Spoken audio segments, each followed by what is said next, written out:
Hopefully to some light, too. It feels so dark and scary. Thank you. Okay, here we go. I got love. I got peace. I've got peace. I got joy. Flowing like a river. I got love. I've got love. I got peace. I've got peace. I've got joy. Flowing like a river. One heart. One mind. One love. Flowing like a river. I got hope. I've got hope. I've got strength. I've got strength. I've got faith. Move every mountain. I've got hope. I've got hope. I've got strength. I've got strength. I've got faith. Move every mountain. One heart. One mind. One love. Move every mountain. I've got you. I've got you. I got me. I've got me. I got us coming together. I got you. I've got you. I got me. I've got me. I got us coming together. One heart, one mind, one love. Coming together, coming together. You guys want to stand up and sing it with us? Coming together. Coming together. That's a lack of energy. I like to see a lot of dead stares. That's good. That's good. Keep it up. Coming together, coming together, coming together. One heart, one mind, one love. Coming together. I got you. I've got you. You sing I with me got now. me. I've got me. I got us coming together. I got you. I've got you. I got me. I've got me. I got us coming together. One heart, one mind, one love. Coming together. Here we go. Coming together. Coming together. Coming together. Coming together.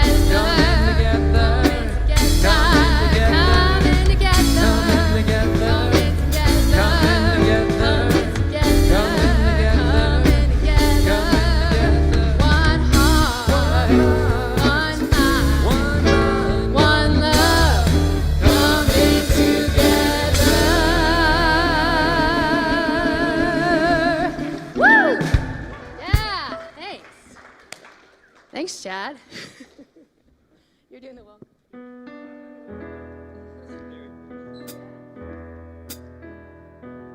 I am not afraid on calling you guys out on being lame. I have no problem with that. When I see empty dead stares, I'm just going to say, come on. Empty dead stares, really? Would you want to stand up here and look at empty dead stares? I know you wouldn't. So we're going to learn how to be actively participating audience members, which I actually talk about to other ministers, that when you become a minister, you realize that active listeners really make the experience. So a person up here, no matter what they're talking about, gives everything they have, but they don't get that audience feedback. Like, people don't learn to actively listen and be like, oh, like, you know, the head nods and eyes and all that sort of stuff. It just falls flat. So there's this interchange that happens between what's happening up here, what's happening down there. Then you get a beautiful experience. Right, Farouk? See? He responded. That's how it works. Okay, cool. All right, well, I want to welcome you all here today, even up in the booth. Look at those lively faces. I feel better already. And I really appreciate everyone who's watching us on live stream. We have everyone here in person, and we have everyone here via live stream, so that makes our congregation. So we're probably a full sanctuary today with everyone who's watching us in all the various platforms. And we appreciate you making the effort, whether you're here in person or you made the effort to find us online to be a part of this experience. And if you are watching online, I invite you to go ahead and just share this while it's live to your page, your platform of choice, because we're on Twitter and Facebook and YouTube as well, and on the website. That helps us get the word out. It's the cheapest form of advertising, and the most effective form of advertising is spreading it ourselves. So let's go ahead and do that if we get the opportunity. I do invite you to silence your phone. You don't have to turn it off, but if you will, silence it just so we don't hear anything go off during the service. You are welcome to take pictures of the slides or what's happening here on stage, so you can interact with that later on if you need to. I remember I had a congregant in Las Vegas She was just sitting there staring at her phone through my whole talk. And I finally stopped and I said, is my talk really that bad that you're on your phone right now? And she said, I'm taking notes. And I went, oh. It was a really good, humbling moment. And I jumped in technological awareness to realize, right, we're using our phones to take notes now. So that made sense. So I will not call you out if you're on your phone unless I actually see that you're on something you shouldn't be on, and you know what that might be. All right, I think we covered that. What do we have coming up this week? The Monday meditation is open for in-person attendance. So if you're looking to have a more expanded meditative experience, we are down there Monday evenings at 5:30 p.m., and that is open to everyone. And we do have lots of groups and classes still going on during the week, so I invite you to check out our website so you can be up to speed on all of that. Okay, I think I've done my part. Mike, you got more announcements? I do have a few more. Shad, I'm going to use that taking notes excuse next time we're having a meeting. Okay. I want to let you know that as far as ongoing stuff we have going on, one of the things we do have going on here is our NIA classes that take place Tuesday and Friday mornings at 9 a.m. Everyone's invited to attend. We're allowed up to 10 people at each class. It's $10 a class. Our instructor her name is Rebecca Hartman, and she is fantastic and full of energy. So if you're looking for a place to do some NIA dancing, please come check it out if you haven't yet. The Syntysche goes constantly because she just loves it. So check that out. Also, we have, as a community outreach project, we are partnering with a group in Longmont called HOPE, which stands for Homeless Outreach Providing Encouragement. And what they do is they help homeless people not just with just getting food and clothes, but they help get them back on their feet, back into the world. It is a wonderful organization, and so what we've been doing is we've been donating our stage, and they've been having online concerts. This will be the 4th out of 5 concerts. It'll be this Thursday at 7 p.m. We're going to send out the link via email to everyone in our congregation. So if you're sitting around on Thursday at 7 and want to check this out, this week it's going to be a local band called Jambu, and they play Brazilian music, and they reveal all the charm and sophistication of this slightly overlooked genre, but their music is awesome, so come check that out. It'll be followed by a talk about the challenges of re-entering society and the preservation of dignity after you've needed help getting off the streets and back into a productive position in society. So check that out this Thursday at 7 p.m. Thank you.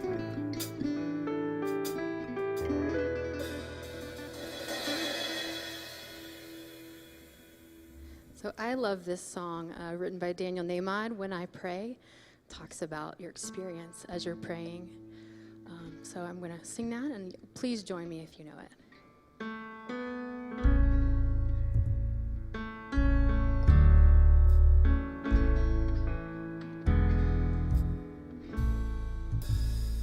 When I pray,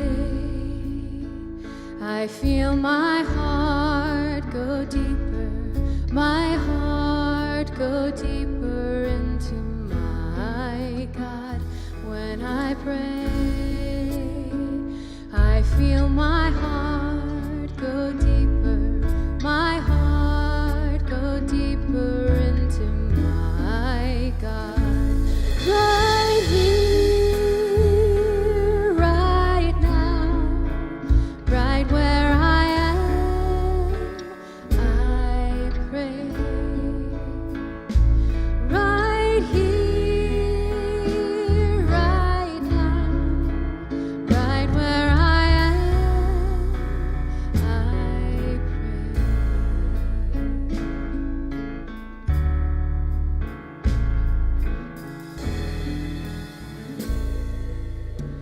When I pray, I feel my soul go deeper, my soul go deeper into my God.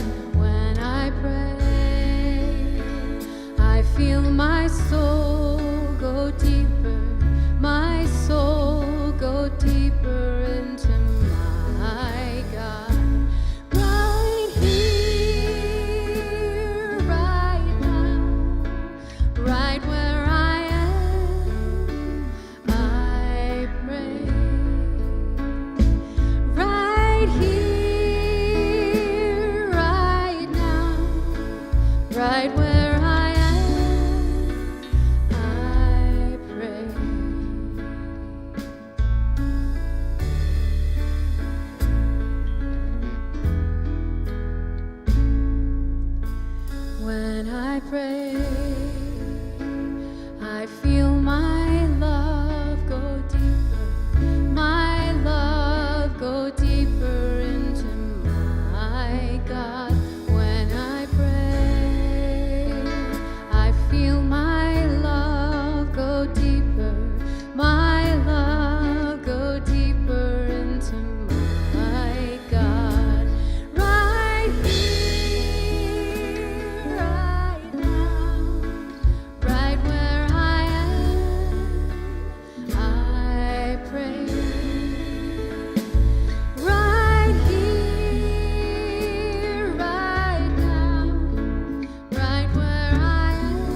deeper into my God.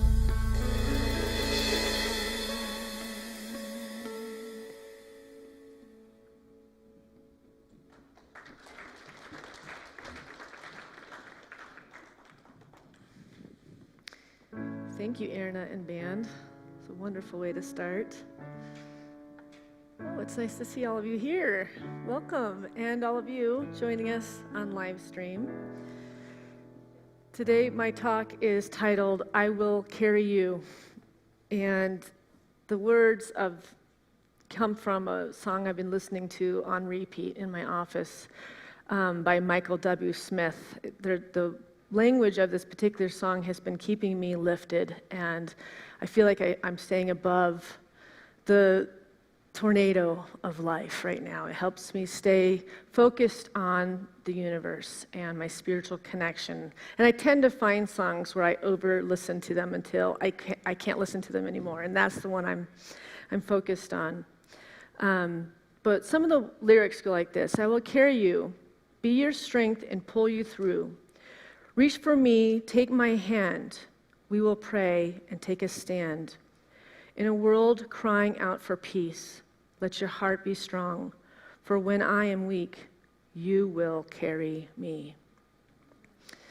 And he's very Christian, and we, obviously are more of a universal center where we focus on where all the religions agree. But I can feel God in all music, Hindu music, all of that, the chanting, all of it. It's just there's something about music that can get you out of the intellect and start moving in the heart presence, And that song has been helping me because I think many of us are trying to be in the beingness of life right now, right?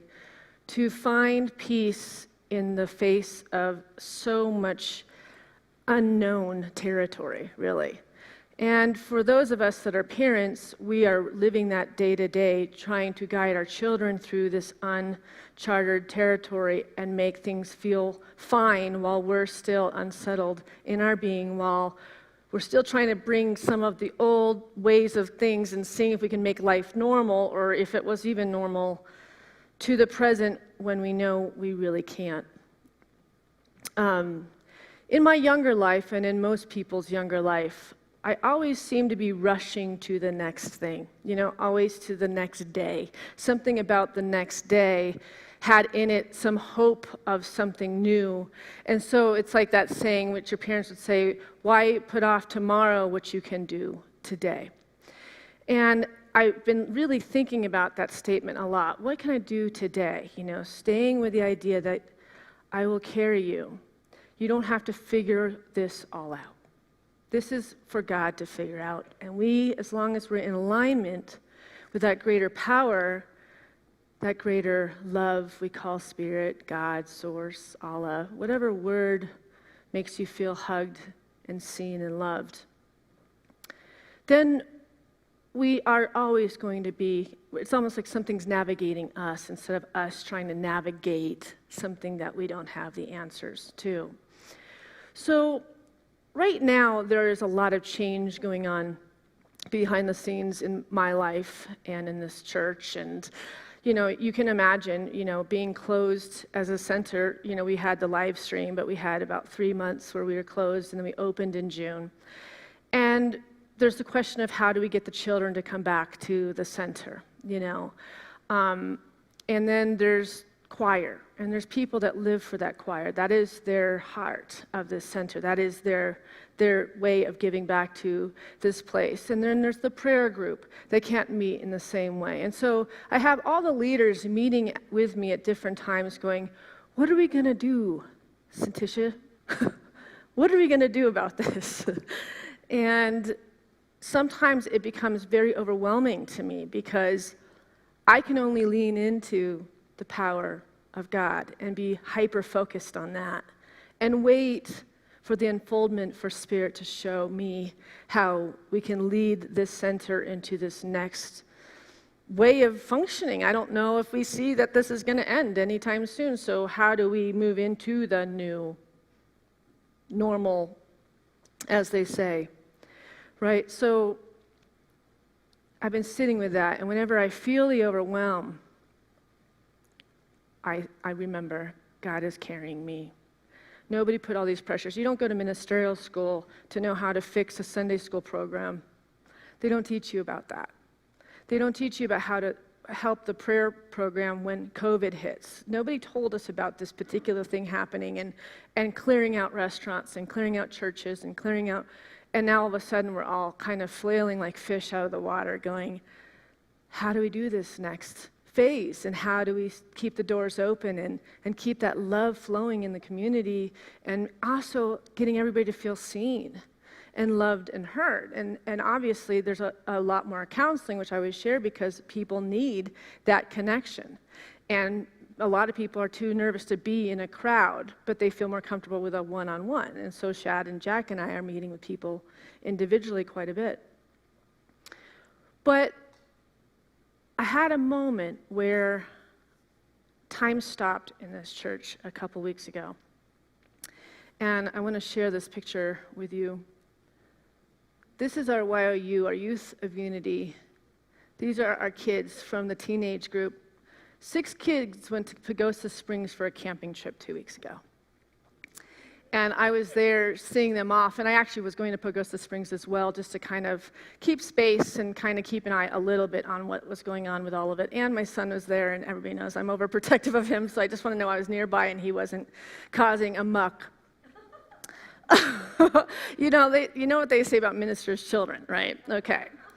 They think they own the church, right? I thought I did too when I was young, and you thought you could get away with whatever, and I was the one that was always in trouble after church on Sunday because a youth director came and told my dad, and I was grounded for a week of whatever I did at my youth groups. But I was so free there, and I just loved them so much, and I had such a good time.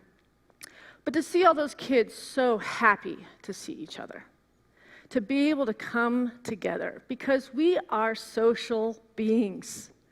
We need to be around each other, especially those early teen and teenage years. There's so much forming in the being of those little beings, and they should not be stuck in their minds too much, because they're heart-led. And when we are in social living, we are in a heart place with each other. It's a mirroring of that experience, and at the same time, they're getting a message from their leaders. And I want to thank Melinda Malik, Christopher, and Chloe for putting this trip together and dedicating their time to these kids. Yes, they had to wear masks and they had to do their separations, they had to do the distancing, but they were burning sage, and they were meditating around fires, and they were walking in silence in nature, and they were with one another. 5 out of the 6 kids that were on that trip have been in our youth department since they were babies. So to see all those children coming together, I have shivers, literally. These kids have grown up to have an understanding about God and how to navigate the things that we don't know. We don't have the answers, right? And so they feel less alone going through their journey because they know they can always close their eyes and hyper-focus their energy towards the universal information that brings the answers to any questions that we have that come from our heart. When they returned, my son got out of the van and he came over to me and he hugged me in a way that was like draped me, because now he's so tall and big, and it was just this, like, finally. He looked like himself. His eyes are bright in a way I haven't seen in 5 months. And yeah, he's been playing way too many video games. I don't know what else to do to distract him, And he said to me, I had the most extraordinary time up there. And he said, every one of those kids are so unbelievable. And I love every one of them so much. And the way he said that was with like tears in his eyes of such fulfillment. And it couldn't have been at a better time, because I had found out while he was gone that they had just decided to pull kids from going back to school. So now I had to tell him that he's not getting to go experience his first day of high school. A rite of passage that we all remember, the moment of having the new haircut and the new outfit and a new energy, and you're the older kid now going to high school. He gets to click on an iPad tomorrow.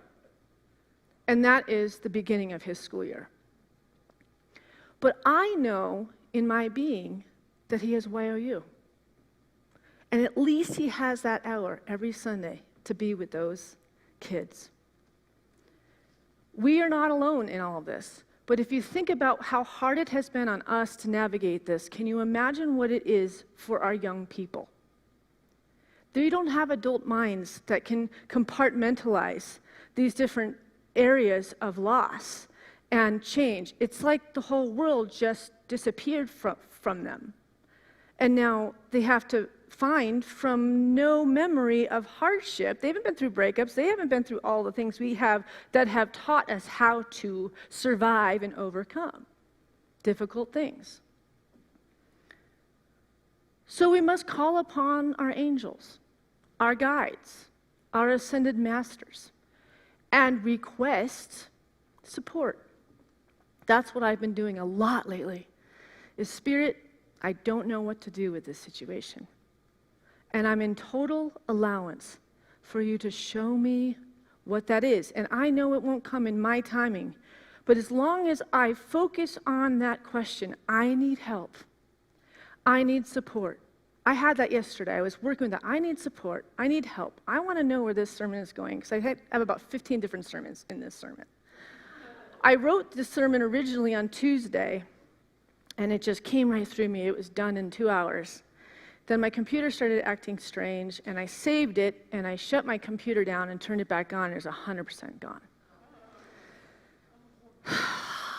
The universe right now, it's like, and I'm so proud of myself because I didn't even say anything to Mike for like an hour till I could calm down. And then I said, if you could try to find this sermon that I just wrote, that would be fabulous. And he spent an hour, and it wasn't there.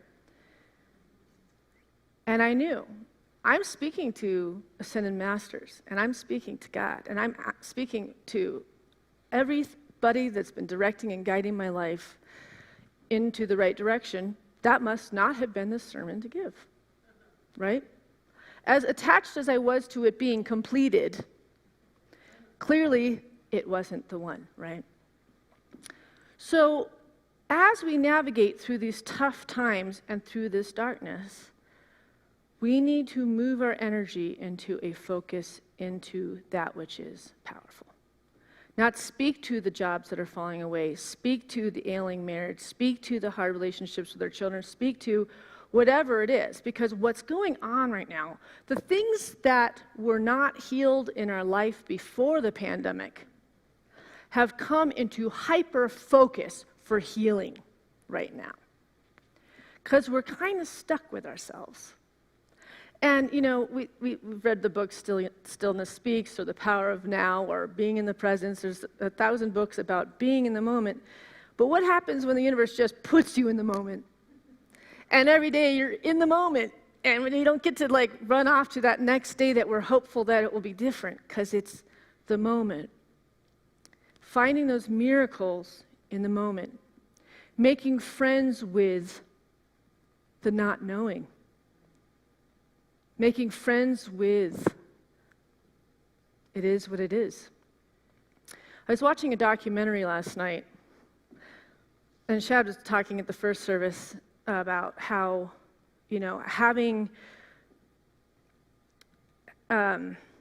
the power to not watch shows that lift your adrenaline and get you into the trauma of life. You know, to realize that when you're feeling that way when you're watching something, that you're changing your vibration and you're calling a different energy to this world. And as a collective consciousness, being in the beingness of love and peace, kindness, charity, this is really what's being called right now, and yet we want to be distracted. So sometimes we want to watch a murder mystery, or we want to, you know, watch whatever.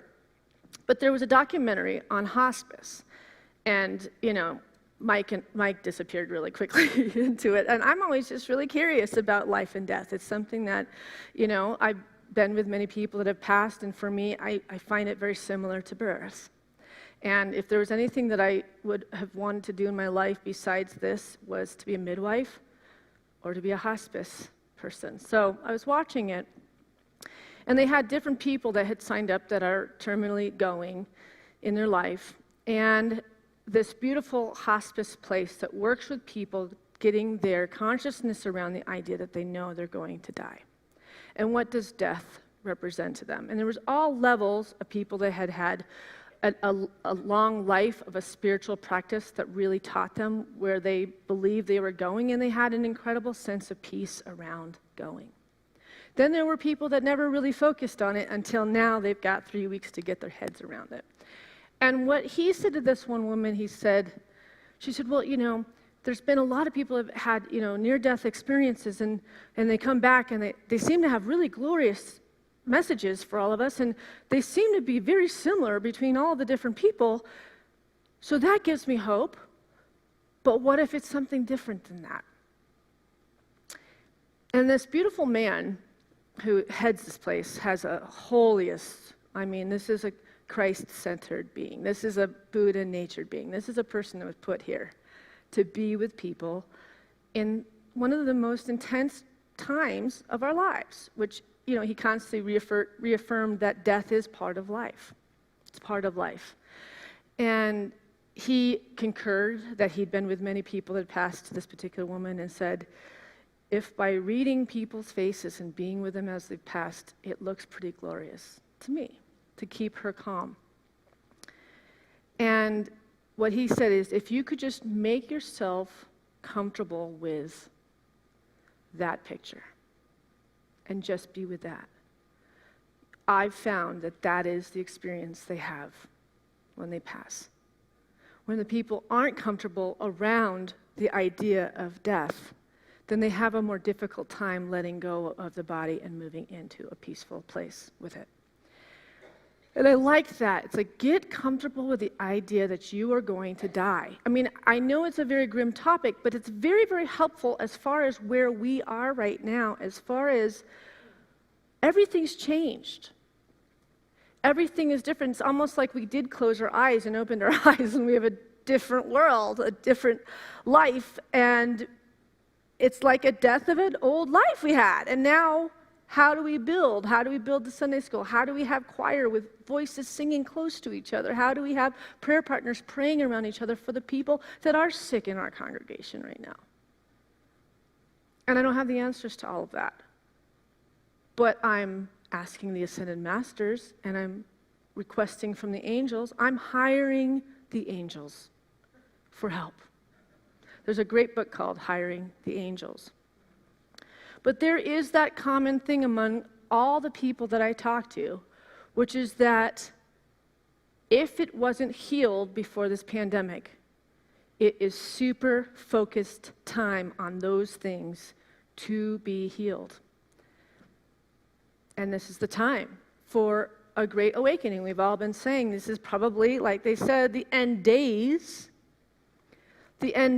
of an old belief system, the end days of an old consciousness, the end days of what no longer works for our planet.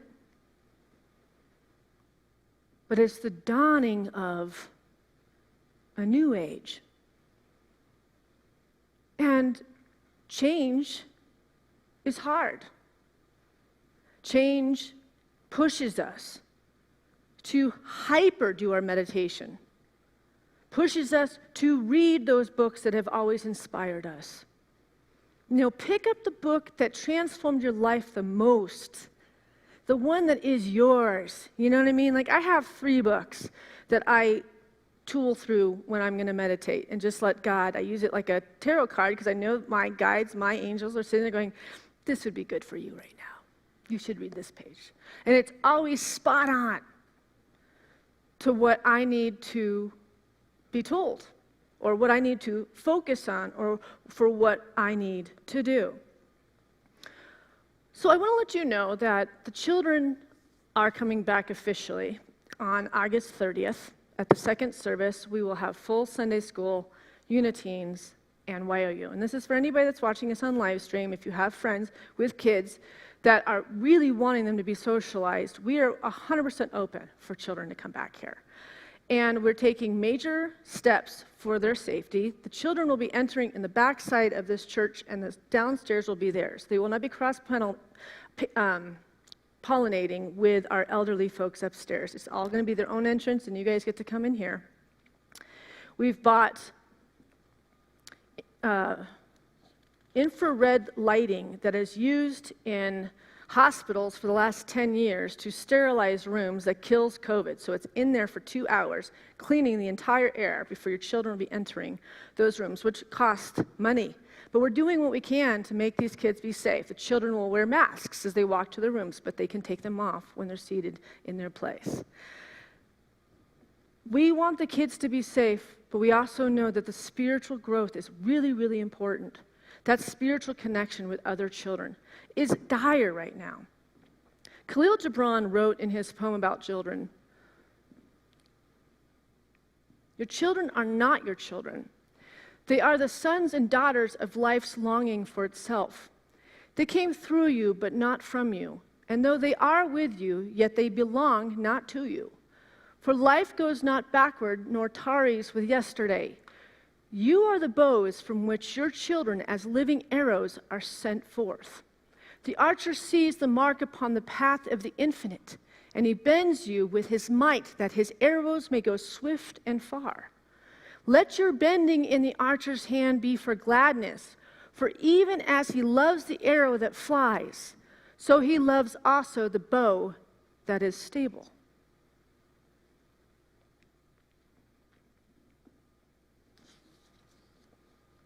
So, the archer that sees the mark upon the path of the infinite.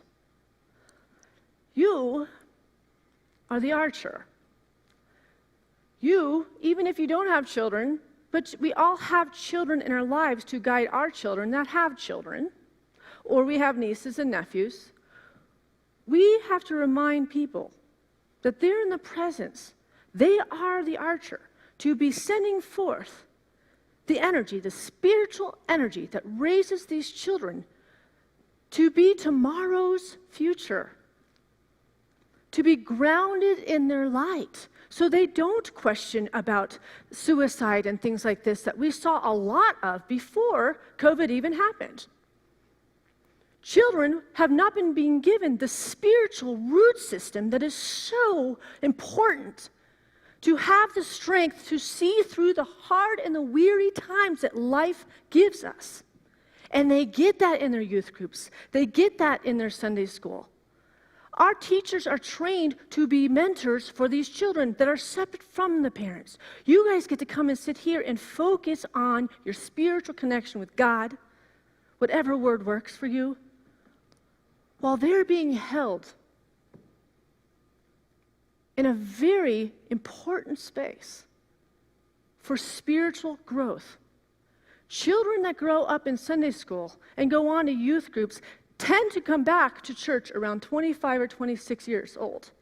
And they usually come back to their own church. Because life has gotten enough weary out there, they go, "Oh, that's right. I forgot. God. It's God that's missing in my life." And then they come back and they sit down in these pews and they go, "Oh my gosh, there's my friend from Uniteens. There's my friend from YOU." There's already a root system, because think of our kids going to different schools. They don't maintain all those friendships. But these Sunday school children do. Many of my friends are people that I was in youth group with as a child.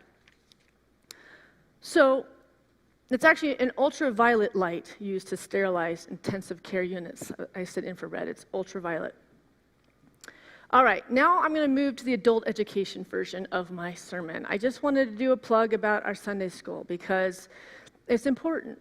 And I implore you to talk to your friends that have children and share the message that is unity, which it's outlined on our website. This is a universal center for spirituality. This is not a religion. This is about self-realization. This is about us finding the Christ consciousness and being able to work the same miracles as Christ did and to live a peaceful life like Buddha did.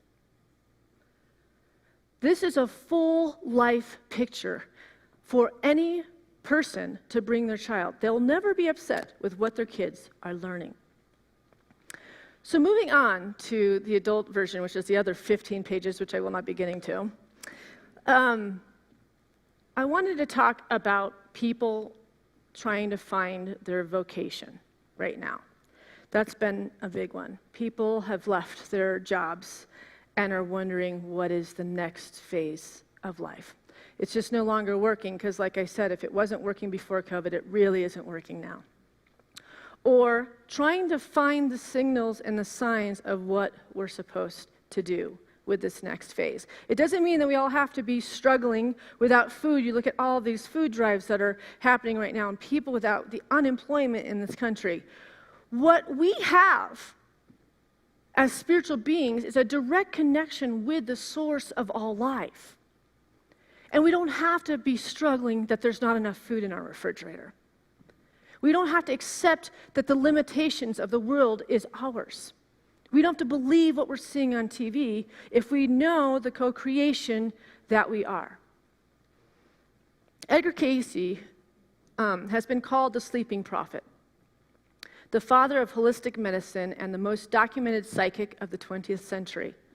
For more than 40 years of his life, Cayce gave psychic readings to thousands of seekers while in an unconscious state, diagnosing illnesses and revealing lives lived in the past and prophecies yet to come. The Akashic Records, if you've not already heard of them, also known as the Book of Life, are God's book of remembrance. They are the central storehouse of all information for every individual who has ever lived upon the earth. These records contain our every thought, deed, word, feeling, and intent of every lifetime we've lived. They have a tremendous influence on our everyday lives, our relationships, our feelings, our belief systems, and the potential realities we draw towards ourselves. So, for example, there's a young woman that came to Edgar Cayce seeking vocational guidance. She had changed jobs so many times that she doubted she had been with any of her previous employers for an entire year. Later, Cayce suggested that his desire was to provide the woman encouragement in discovering and utilizing her present talents. The reading stated that the woman would find greatest happiness in helping others, and Cayce suggested working as a teacher with women and girls. He also suggested that she excelled at helping those who were less fortunate, and he recommended active service in the Red Cross. He pointed out that the woman had talent in art and music. She had a deep appreciation of spirituality and should teach Sunday school. Which is funny, because I wasn't going to talk about the Sunday school today, and I had already had this part in the sermon, and I was like, that is so wild that I'm actually reading a lady that was told she should be a Sunday school teacher. So if you're feeling that calling, just give me a call at the office. Okay. A number of the women's characteristics were discussed and applauded. Her depth of emotion, her gentleness, her graciousness, her sense of duty, her talent at showing others by example, her gift at bringing joy into her surroundings, and her ability to meet any problem that arose. Her abilities, especially with young ladies, were far beyond the ordinary, and she was encouraged to apply herself. When the woman asked any other advice to Cayce, he replied, "Why tell beauty to be beautiful? Just keep sweet. We are through," is what he said in his sleep state. At the time of the reading, the woman commented that the information she received certainly expresses my most innermost desires and aspirations. And this is the most important part about what I just read. She said that after she heard all those things that he said she would be good at, she said that it hit on exactly what her desires and aspirations already were in her. So we don't really need an Edgar Cayce to tell us what's in our Akashic records that's traveled through the many lifetimes, where we've learned different things about ourselves for us to figure out what the karmic process is this lifetime. Our hunches, our urges, the things that we do where we lose time and we could do it for hours and hours and we don't even know where the time went, that is your purpose. When you are doing the things that make you feel so fully alive and you want to talk about it with others that believe in the same things, that is your passion. And yet so many seek a psychic outside of themselves. So many people seek someone outside themselves to validate what is already in their innermost knowing of their being. These Akashic records are not only accessed through somebody else, these Akashic records are accessed through our hyper-focused energy on God, on the universe, on what it is you want to draw, what we put our mind upon, what we think about, we create. So if your passion is dancing, if your passion is singing, if your passion is computers and writing code, everybody has different things. But keep doing it. And keep finding the joy in it. And keep meditating on it. And watch how the universe starts to tell you what you need to do. God can only do for you what he can do through you. God can only do for you what he can do through you.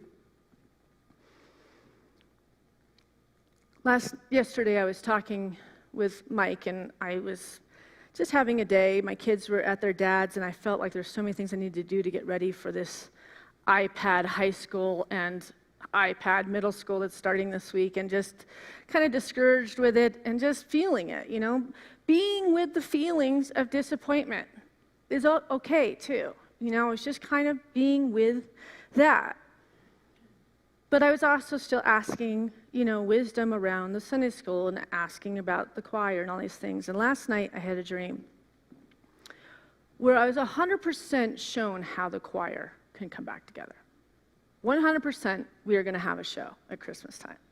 And I just woke up in such a state of, I had been held and I've been waiting for like a week asking, what are we going to do? What are we going to do? Because we have so many choir members asking us, are we going to do this? Because that's their expression of God. People that sing, people that dance, people that are in the arts, that expression is God for them. That's their fuel. That's how they share it. And I couldn't picture us not doing that this year. And I'm not going to explain how we're going to do it, but we're going to do it, and it's going to be wonderful. And I'm excited. And I have hope again today, right? And I know that the children are going to come because we're asking the angels and the guides and the ascended masters to go tell the parents, you got to bring the kids to church, right? We're calling in the energy. So in this wonderfully accommodating universe, if you have the consciousness of abundance, of allowance, of forgiveness, of a place of becoming friends of the unknown, you will feel rich, because abundance isn't about money. Abundance is about joy. It's also about being able to pay your bills without freaking out, for sure. It's about playing. It's about laughing. It's about deep friendships and conversations that inspire and ignite your heart. It's about community. It's about having that connection where you can grieve and be seen. We are rich when we are leaning into that which is powerful. To love ourselves is to love others. To express your gifts. We are all perfect, intricate pieces of a puzzle, and you not being that which you were called to be is missing a puzzle piece that we need. So what is it, the thing that you lose time? I want to do this as a call to action, and you guys can send me emails to info@Unity of Boulder. What is the thing that you do where you lose time? Or you've lost time, a moment where you literally felt God doing something through you. Focusing on those moments will encourage more of those moments, right? Just having that dream about the choir, I realize I'm in allowance. I'm out of fear, and I don't have to make it like it was, but I know the universe will show me how. in leadership of this center. I will be shown how to do it. I would like it to come faster. It just doesn't work that way. But when it comes, it's so beloved. It's so beautiful. It's so holy. So the call to action is send me emails about where you lose time and where God takes over in your life. And I will share it in my sermon next week. We'll take an offering for unity now.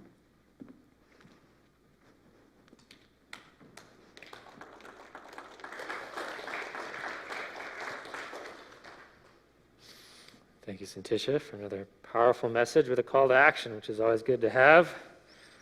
So we put this stuff into practice. As the fifth unity principle states, it's not enough to know this, to learn it. You must put it into practice and apply it. And so that's actually what we're doing right now when we take this offering, is we're putting a spiritual tool into practice.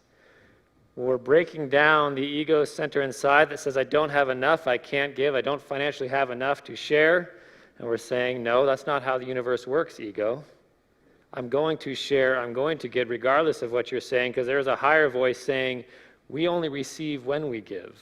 And so I am going to give to break down this wall of delusion that I'm living in and start to live into the flow of the abundance that's trying to move through me, but my selfishness is blocking it behind me. So let's use this as a tool to break down this selfishness, to open these floodgates and to give, and we're going to do that right now. So we do have many ways to give. If you're watching us online, we invite you to join us in this process. We do have the text to give and the Easy Tithe app. There's probably a donate button on your screen. If you're here in the room, we're not going to pass a basket or a plate. We will have opportunities in the lobbies to drop off a physical gift if you're going to leave one, as well as the dip jars that take credit cards. All right, so we'd like to remind you that this is an opportunity to invest in the type of world you would like to see. If you'd like to see more Starbucks around town, then keep buying Starbucks. If you'd like to see more spirituality around the world, then invest in spirituality, and we'll see more of it.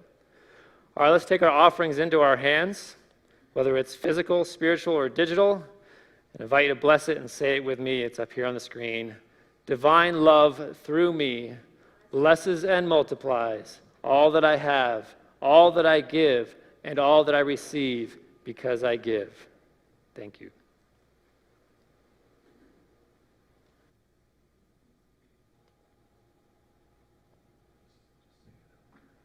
We need the piano light.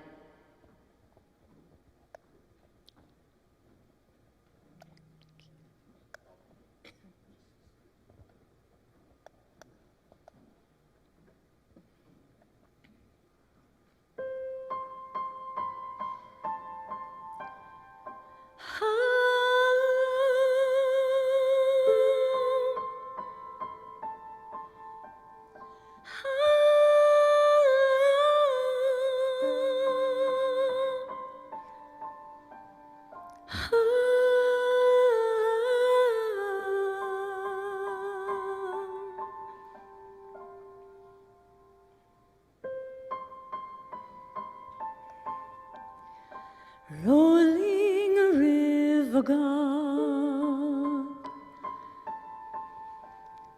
little stones are smooth, only when the water passes through.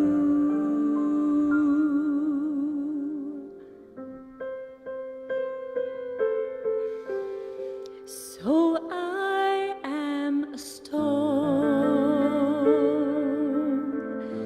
rough and grainy still, trying to reconcile this river's chill. And when I close my eyes, I feel you rushing by. I know that time brings change, and change takes time. And when the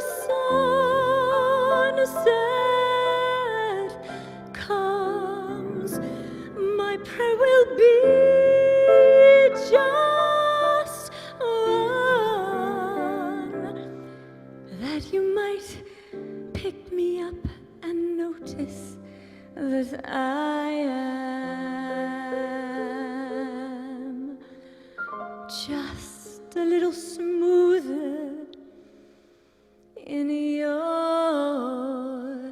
hand. Sometimes raging wild, sometimes swollen high. Never have I known this river dry.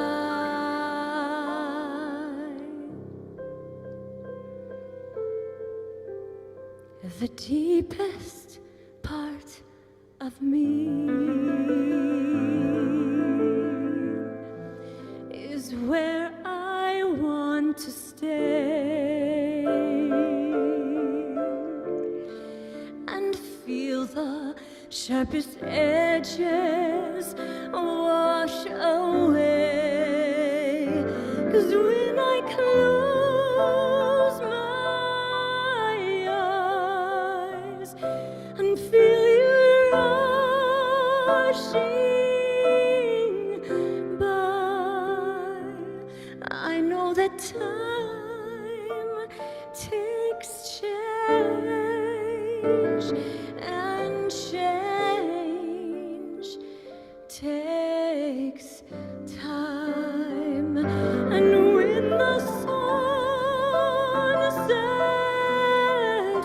comes, my prayer will be just one, that you might pick me up and notice that I am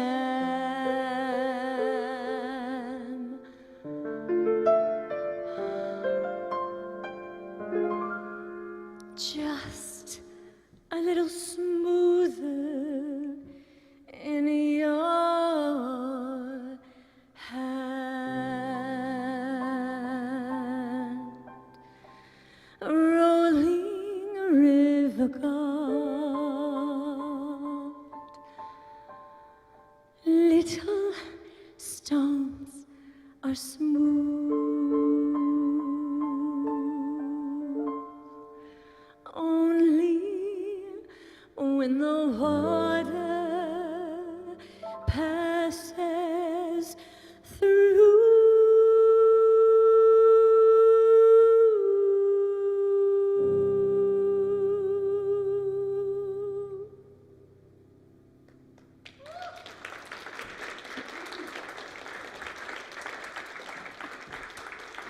Thank you.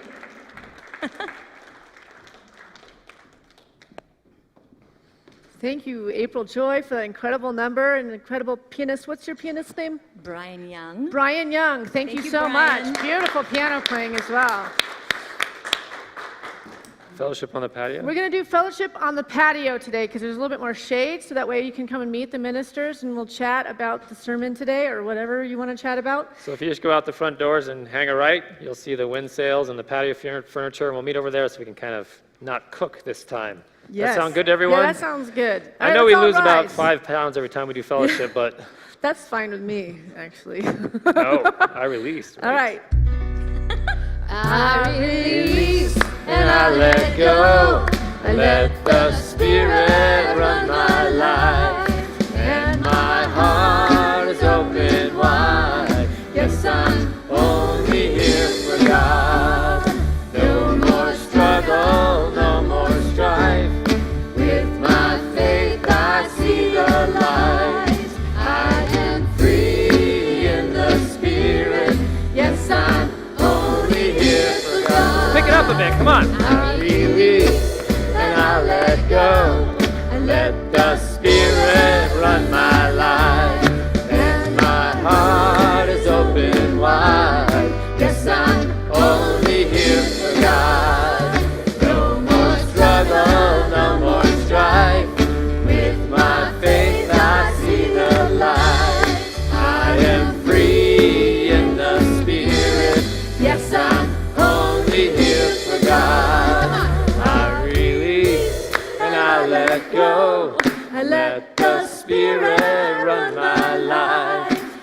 and my heart is open wide. Yes, I'm only here for God.